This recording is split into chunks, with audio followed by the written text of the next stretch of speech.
Hello प्यारे बच्चों, I hope सब ठीक होंगे। आज हम आपके लिए लेके आए हैं chapter number first, class number 8 के चैप्टर नंबर फर्स्ट साइंस से रिलेटेड वीडियो, जिसमें फसलों का उत्पादन व भंडारण चैप्टर है, जिसकी पार्ट नंबर 1 आपने देख लिया होगा।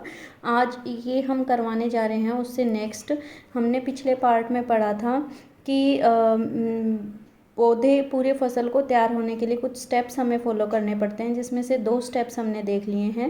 पहला स्टेप हमने देखा मिट्टी तैयार करना, और दूसरा हमने देखा बुआई करना यानी बीज बोना। अब तीसरा जो हमने देखना है, तीसरा स्टेप है खाद एवं उर्वरक मिलाना। इसमें क्या होता है, वे पदार्थ जिन्हें मिट्टी में पोषक स्तर बनाए रखने के लिए मिलाया जाता है उन्हें खाद व उर्वरक कहते हैं। अब खाद और उर्वरक किसे कहते हैं, आपको ये ध्यान रखना है कि यानी मिट्टी में पोषक स्तर को बनाए रखने के लिए बनाते हैं। अब ये क्यों मिलाते हैं, क्या मिट्टी में पोषक तत्व होते नहीं हैं? तो आप क्या आंसर दोगे कि जब किसान फसल उगाता है ना, तो वो एक के बाद एक फसल उगाता रहता है, तो उन्हें ज़मीन के पास टाइम नहीं होता कि वो अपने रिस्टोर कर सके सारे के सारे पोषक तत्व, इसलिए मिट्टी में पोषक तत्वों की कमी आ जाती है। तो उन पोषक तत्वों को पूरा करने के लिए ही हमें क्या मिलाना पड़ता है, खाद या उर्वरक मिलाना पड़ता है। ठीक है बेटे, चलिए। अब क्या होता है कि कई जगह नाइट्रोजन की, मिट्टी में नाइट्रोजन की भी कमी होती है, तो नाइट्रोजन को पूरा करने के लिए भी हमें ऐसी खाद मिलानी पड़ती है जिससे नाइट्रोजन की आपूर्ति हो सके। पहले किसान क्या करता था कि कोई फलीदार पौधे लगा देता था, फलीदार ऐसी फसल बोता था, जिससे क्या होता था, उसमें राइजोबियम जो बैक्टीरिया होते थे वो क्या कर देते थे, नाइट्रोजन का स्थिरीकरण कर देते थे। जो हमने क्लास 7th में पढ़ा था कि नाइट्रोजन, वैसे जो वायुमंडल में नाइट्रोजन होती है N2 की फॉर्म में, उसका पौधे यूज़ नहीं कर सकते। तो उस नाइट्रोजन को क्या करते हैं, जो राइजोबियम बैक्टीरिया होते हैं वो उस नाइट्रोजन को कन्वर्ट कर देते हैं कुछ विलय पदार्थ में, जो विलय पदार्थ पौधे ग्रहण कर सकते हैं। ऐसे विलय पदार्थ में कन्वर्ट कर देते हैं। ठीक है बेटे, तो वो क्या करते हैं, फिर पौधे ग्रहण आसानी से कर पाते हैं। ये राइजोबियम बैक्टीरिया जो फलीदार पौधे होते हैं उनकी जड़ों में होते हैं, इसलिए अगर किसान फलीदार पौधे उगाता है तो उस मिट्टी में नाइट्रोजन जो है वो भरपूर मात्रा में मिलती है और पोषक तत्व नाइट्रोजन की आपूर्ति भी हो जाती है। लेकिन अगर ऐसा किसान नहीं करता तो उसकी मिट्टी में पोषक तत्वों की कमी न रह जाए, उनकी फसल अच्छी हो, तो इसलिए उसे क्या मिलाना पड़ता है, खाद या उर्वरक का सहारा लेना पड़ता है। अब खाद और उर्वरक अलग अलग चीज़ होते हैं बेटे। खाद हम वो उसे बोलते हैं जो नेचुरल तरीके से तैयार की जाती है। नेचुरल तरीके से कैसे करते हैं, यानी जो हमारे पौधों से पत्तियां नीचे गिर जाती हैं, या टहनियाँ, या फिर जो जीव जंतु मर जाते हैं उनको दबा देते हैं, तो उनकी हेल्प से जो खाद बनती है गली सड़ी चीज़ों से, वो उसे हम खाद बोलते हैं। और जो रासायनिक उर्वरकों की सहायता, यानी रासायनिक कोई भी हमारे पदार्थ होते हैं उसकी सहायता से अगर कोई चीज़ तैयार कर रहे हैं फैक्ट्रीज़ में, उसे हम उर्वरक बोलते हैं। ठीक है बेटे, होते तो दोनों ही फसलों के लिए उपयोगी हैं, लेकिन उर्वरक जो होते हैं उनके कुछ नुकसान ये होते हैं कि वो जल प्रदूषण भी करता है और दूसरे और भी इन्वायरमेंटल पोल्यूशन भी होता है। इसलिए हमें उर्वरकों के बजाय खाद को ज़्यादा अपनाना चाहिए। ठीक है बेटे, अच्छा और क्या हो सकता है कि ये हम अच्छा ये बताओ, जो मैंने खाद बताया कि खाद को अगर हम दबा देंगे ज़मीन में तो वो खाद बनती कैसे है, उसके अंदर मृत, तो आपने पिछले चैप्टर्स में या पुरानी क्लासेस में पढ़ा होगा, मृत जीवी कुछ ऐसे होते हैं जिसमें ये जीव क्या होते हैं, जो गले सड़े पदार्थ हैं उसके ऊपर रह करके उसे खाद में कन्वर्ट करते हैं, जिसे सैप्रोफाइट्स भी बोलते हैं इंग्लिश में, सैप्रोफाइट्स, और हिंदी में उसे क्या बोलते हैं, मृत जीवी बोलते हैं। इस तरीके से हम खाद को और उर्वरकों को उपयोग करते हैं ताकि हमारी फसलों में कोई चीज़ के पोषक तत्वों की कमी ना रहे। चलिए, आप सभी बच्चे इस एक्टिविटी को घर पे भी करके देख सकते हैं। बहुत ही इजी सी एक्टिविटी है। इसमें क्या करना है, कोई मूंग या चने के बीज लेने हैं और उन्हें अंकुरित कर देना है पानी में भिगो करके। जब वो अंकुरित हो जाएंगे तो 3 आप कोई ग्लास टाइप के, जैसे ये डिस्पोजल ग्लास ले रखे हैं या कुछ ऐसा सा कोई आपके घर में कोई बर्तन है, उसमें थोड़ा मिट्टी डाल दो और मिट्टी के अंदर फिर हमें ये जो अंकुरित किए हुए मूंग या चने हैं वो डालने हैं। कैसे करना है, तीनों में पहले तो पहले ग्लास में एक थोड़ी मिट्टी लो और उसके साथ खाद डाल लो और फिर हमें वो बीज डालना है। दूसरी में हमें मिट्टी लेनी है, उर्वरक लेना है, हाँ, और साथ में बीज डालने हैं। और तीसरे में हमें केवल मिट्टी लेनी है, उसमें ना खाद डालो ना उर्वरक डालो। फिर हम देखेंगे कुछ दिन के बाद उसे हम पानी देते रहेंगे और देखेंगे कि क्या अंतर आ रहा है, खाद वाले में क्या होगा,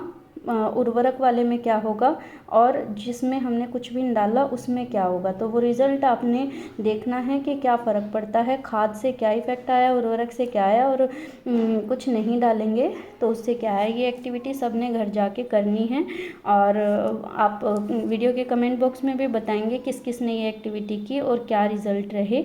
अगर आपको वीडियो अच्छी लगती है तो उसे लाइक करें और चैनल के साथ ज़रूर जुड़ जाएं बच्चे, ताकि आपके टाइप की जब भी वीडियो आएगी आपको आपके फ़ोन में नोटिफिकेशन आ जाएगा। ये सबके लिए बहुत ज़रूरी है। और साथ में अगर कोई भी क्यूरी होती है, कुछ भी समझ नहीं आता है, तो वो भी आप वीडियो के कमेंट बॉक्स में डाल सकते हैं। चलिए अब हम आगे बढ़ते हैं। ये हमने एक्टिविटी के बारे में बता दिया। अब इसमें एक आता है बेटा टॉपिक फसल चक्रण। ये आपके एग्ज़ाम में भी आ सकता है अलग से कि फसल चक्रण होता क्या है। ये हमने शुरू में डिस्कस किया था कि मिट्टी में पोषकों की प्रतिपूर्ति के लिए हमें फसल चक्रण को अपनाना चाहिए। फसल चक्रण क्या होते हैं, यानी एक फसल के बाद खेत में दूसरे किस्म की फसल उगानी चाहिए। यानी ऐसा नहीं है कि सेम ही टाइप के फसलें हमें उगाते रहना चाहिए, अलग अलग टाइप की फसल उगानी चाहिए ताकि पोषक तत्व जो है वो बने रहें। जैसे कि किसान पहले फलीदार चारा उगाते थे और दूसरी ऋतु में गेहूँ उगाते थे। तो जैसे ही फलीदार चारा उगाया इन्होंने तो क्या हो गया, मिट्टी में नाइट्रोजन पूरी हो गई और फिर जब दूसरी फसल उगाई तो वो नाइट्रोजन उसको यूज़ कर सकती है। गेहूं की फसल मिट्टी में जो प्रेजेंट हो गई नाइट्रोजन वो उसको यूज़ कर सकती है, तो इससे फसल जो होगी वो अच्छी होगी। ये नाइट्रोजन कैसे कंप्लीट होता है, कैसे यूजेबल आता है, राइजोबियम बैक्टीरिया। तो ये किस में पाया जाता है, स्पेशल फलीदार पौधों में पाया जाता है, जिसे लेग्यूमिनस प्लांट बोलते हैं। फलीदार का ही आपका जो साइंटिफिक नेम होता है उसे लेग्यूमिनस प्लांट बोलते हैं। उन्हीं की जड़ों में राइजोबियम बैक्टीरिया होता है जो वायु में प्रेजेंट N2 को कन्वर्ट कर देता है अमोनिया में, जिसको पौधे जो है आसानी से ग्रहण कर सकते हैं। ठीक है बेटा, इसे क्या कहते हैं, वायुमंडल नाइट्रोजन का स्थिरीकरण करना। अगर आपसे क्वेश्चन पूछें कौन से ऐसे बैक्टीरिया हैं जो वायुमंडल नाइट्रोजन का स्थिरीकरण करते हैं, तो आपका आंसर होगा राइजोबियम बैक्टीरिया। देखो आप लोग क्या करते हो, सीधा एक्सरसाइज पे चले जाते हो, तो ये जो क्वेश्चन बीच बीच में छोटे छोटे बनते हैं वो आप लोग नहीं पढ़ते हो। ये आपके लिए बहुत बेनिफिशियल हैं। आगे जो कॉम्पिटिटिव एग्ज़ाम आते हैं, आगे जो बड़ी क्लासेस आपकी आती हैं, उनमें ये छोटी छोटी चीज़ें बहुत काम आती हैं। इसलिए आप लोगों को ये वीडियो पूरी देखनी चाहिए और उन्हें कॉपी में नोट भी करना चाहिए जो इम्पोर्टेंट पॉइंट आता है। आगे देखिए, आगे आपके चैप्टर में आ गया उर्वरक और खाद के बीच में डिफरेंस क्या है। ये भी सीधा सीधा एक क्वेश्चन बनता है कि पेपर में सीधा आ सकता है, उर्वरक और खाद के बीच में अंतर स्पष्ट करो। तो आपको ऐसे ही टेबल बनानी है।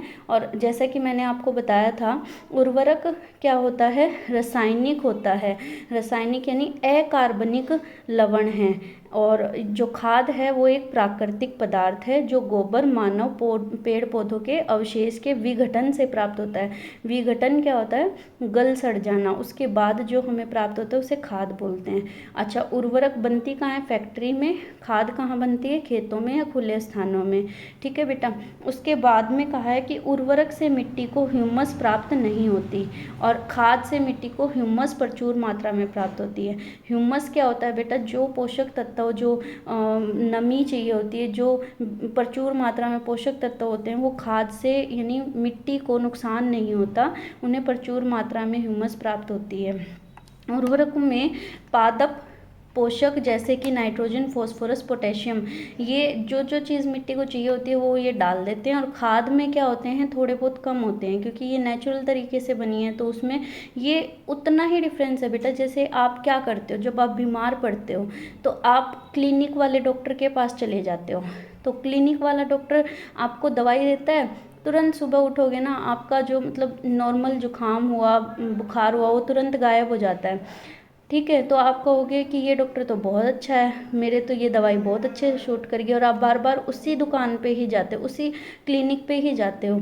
लेकिन अगर कंपैरिजन करें हम आयुर्वेदा से, जड़ी बूटियों से, तो उसमें क्या होता है, वो हमारे शरीर को नहीं नुकसान देते बेटा, वो धीरे धीरे चाहे असर करती हो हमारे शरीर में, लेकिन जो हमारे शरीर की जो गति है उसमें जो और दूसरे हार्मोन हैं उनको अफेक्ट नहीं करती। तो आयुर्वेदिक जो चीज़ है वो खाद, यानी उससे कंपेयर कर सकते हैं, जो नेचुरल है वो खाद है, वो धीरे धीरे असर करेगी लेकिन वो और नुकसान नहीं पहुंचाती। लेकिन जो उर्वरक होता है वो ऐसे स्टीरॉयड वाली दवाइयों के बराबर होता है, जो एक तुरंत से आराम तो पहुंचा देगा, हमें फ़ायदा तो देगा, लेकिन इसके दूसरे नुकसान और भी बहुत होते हैं, हम उसके एडिक्शन हो जाते हैं। और क्योंकि हमें उससे फ़ायदा ज़्यादा जल्दी दिखता है, इसलिए बार बार हम वो ही करना पसंद करते हैं, लेकिन हमें ऐसा नहीं करना चाहिए, इससे हमारे जो दूसरे नुकसान हैं वो बहुत हो जाते हैं।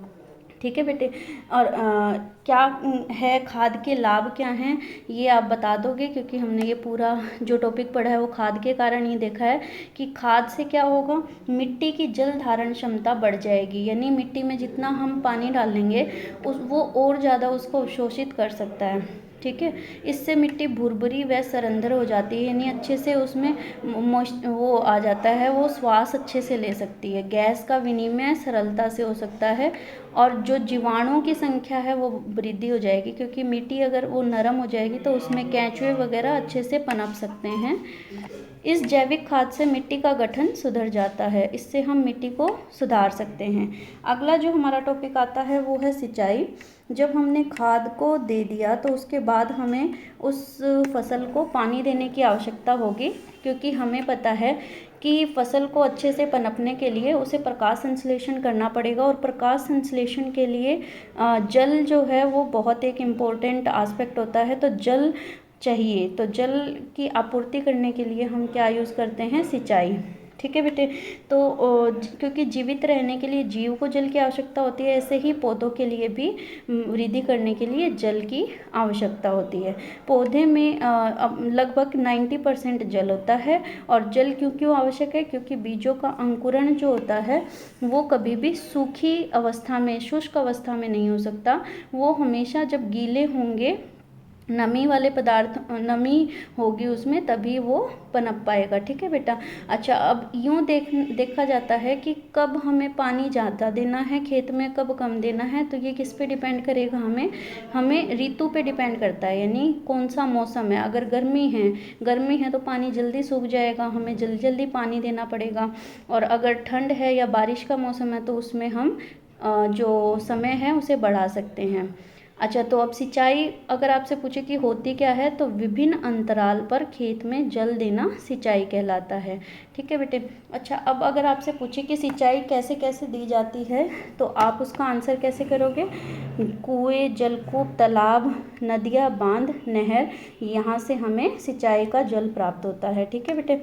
चलिए आगे हम देखते हैं, ये जो पारंपरिक कौन कौन से तरीके इसने यूज कर रखे हैं। तो यहाँ आपको आपका अपनी बुक आप साथ में लेके बैठिए, जिससे आपको और भी चीज़ें जो है ढंग से क्लियर हो जाएंगी। जो मैं यहाँ बता रही हूँ वो साथ साथ अपनी बुक में भी देखते रहो आप, कि जो कुएं, झीलें और नहर है उसमें से निकाल कर खेतों तक पानी पहुँचाया जाता है। अलग अलग तरीके होते हैं। ठीक है, तो जैसे मोट, घिरनी, ढेकली और चैन पंप, रहट, ये सारों का चित्र दे रखा है। जैसे ये मोट पोट हो गया, एक कुएँ टाइप का बना रखा है, यहाँ से पानी निकाल रहा है और पानी इसने बाहर अपने खेतों में दे दिया। फिर ये यहाँ पे चैन पंप बना रखा है, ये पंप करेगा यहाँ से और पानी निकलेगा और बाहर निकलेगा। ऐसे ही ढेकली बना रखी है, ढेकली में क्या करता है, ऐसे ये पानी निकलता है और ये किसान जो है वो बाहर दे रहा है पानी। आप इन और एक है यहाँ पे रहट। रहट क्या होता है, देखो यहाँ पे रहट क्या होता है, जब बैल जो है इसके घिरनी के बार बार घूमेगा, जैसे ये घूमेगा तो इससे ये अटैच है, जैसे ये घूमेगा तो इसके ऊपर जो लगा हुआ है ना ये भी गोल गोल घूमेगा और पानी अंदर से निकल जाता है और सीधा बाहर निकलता है। ठीक है बेटा, ये होता है रहट। अब आप इन चारों चीज़ों में देखोगे कि ये चारों चीज़ें हैं तो सही, लेकिन पानी भी निकल रहा है, लेकिन आप यहाँ देखोगे इसमें मेहनत बहुत ज़्यादा लग रही है, मैन पावर चाहिए इसमें बहुत ज़्यादा। तो और अगर एरिया ज़्यादा है, मैन पावर ज़्यादा चाहिए, मेहनत ज़्यादा लग रही है, तो क्या करेगा आदमी, कुछ ऐसा आविष्कार करेगा जिससे आदमी की मेहनत यानी मैन पावर कम हो, तो मेहनत कम लगे। तो उसके बाद में क्या हुआ, आधुनिक हमारे तरीके आए, जिसमें आधुनिक तरीक़ों में एक तो है स्प्रिंकल सिस्टम, छिड़काव तंत्र जिसे बोलते हैं, और दूसरा हमारा आया ड्रिप सिस्टम। स्प्रिंकल सिस्टम और ड्रिप सिस्टम बहुत ही ज़्यादा सही है। पहले किसान क्या करता, बाल्टी भर भर के फेंक रहा था, कहीं पानी पहुंचा, कहीं ज़्यादा पहुंच गया, कहीं कम पहुंच गया, तो इससे भी क्या हो रहा है, जो जहाँ ज़्यादा पहुंच गया वहाँ भी नुकसान है, जहाँ बिल्कुल नहीं पहुंचा वहाँ भी नुकसान है। तो छिड़काव तंत्र और ड्रिप सिस्टम में क्या अंतर है कि इससे एक तो सब जगह समान मात्रा में पानी पहुँच रहा है, हर जगह पानी पहुँच जाएगा, किसान की मेहनत नहीं लगेगी। और इसमें चलाने के लिए डीजल चाहिएगा, जैसे सौर ऊर्जा ले ली, बायोगैस ले ली, उसकी हेल्प से ये मोटर पंप करेगी, और ये साथ के साथ यहाँ पे ऐसे छोटे छोटे पाइप लगा रखे हैं, ये क्या करते रहेंगे, स्प्रिंकल करते रहेंगे पानी। तो इससे क्या होगा, ज़्यादा पानी नुकसान भी नहीं हो रहा और साथ साथ सारी जगह पानी भी जा रहा है। और ये सबसे ज़्यादा कहाँ पे होती है, इसका फ़ायदा कहाँ होता है, जैसे बलुई मिट्टी, जहाँ बालू मिट्टी होती है, क्योंकि वहाँ पे पानी जो है वो जल्दी जल्दी सूख जाता है, तो अगर छिड़काव होता रहेगा पानी का तो उससे वो गीली रहेगी मिट्टी। ठीक है, और ये ऐसे लगता है पौधे को जैसे कि बारिश हो रही है, और क्योंकि आपको पता है जब बारिश होती है, बारिश का जो पानी जब सब जगह पहुँचता है तो उससे हमारी जो फसलें हैं वो अच्छे से लहरा जाती हैं। इसी तरीके से छिड़काव स्प्रिंकल सिस्टम में भी सेम ऐसा सा ही इफेक्ट आता है हमारी फसलों में। अगला है ड्रिप सिस्टम। ड्रिप सिस्टम नाम से ही पता चल रहा है ड्रिप कर कर के पानी जाएगा। तो यहाँ आप फोटो में भी देख पा रहे होंगे कि यहाँ पे जो है ना, जैसे बूंद बूंद करके बिल्कुल छोटी छोटी बूंदों में ऐसे पानी चलता रहता है। तो जैसे जैसे पानी डलेगा बूंद बूंद करके, इससे एक तो पानी बचेगा हमारा, ज़्यादा पानी वेस्ट भी नहीं होगा, और पौधे जो है उसको अच्छे से अवशोषित भी कर लेते हैं। ज़्यादातर जहाँ पानी की कमी होती है, राजस्थान जैसे एरिया में जहाँ पानी नहीं पहुँच पाता अच्छे से, जब पानी की कमी है वहाँ हम ये ड्रिप सिस्टम को अप्लाई कर सकते हैं और हमारी फसलें भी अच्छी रहेंगी। अगला जो हमारा टॉपिक आता है वो है खरपतवार से सुरक्षा। खरपतवार क्या होती है, जो हमने फसल उगाई है उसके साथ साथ कुछ अनावश्यक पौधे, घास जैसे कुछ उग गए हैं, तो उनको हम खरपतवार बोलते हैं। अब क्या करना पड़ेगा, हम उसे क्यों उखाड़ते हैं, क्योंकि अगर हम उसे नहीं उखाड़ेंगे तो जो पोषक तत्व वो पौधे को मिलने चाहिए वो शेयर कर लेगा। तो एक अगर शेयर करेगा तो जो फसल को मिलना चाहिए वो कम मात्रा में मिलेगा, इसलिए हमें खरपतवार को निकाल देना चाहिए। अब खरपतवार को हटाने की जो विधि होती है उसे क्या बोलते हैं, निराई बोलते हैं। तो ये क्वेश्चन सीधा एग्जाम में ऐसे भी हो सकता है कि निराई किसे कहते हैं। तो खरपतवार को या अवांछित पौधों को हमारे फसलों से हटाने को हम निराई बोलते हैं।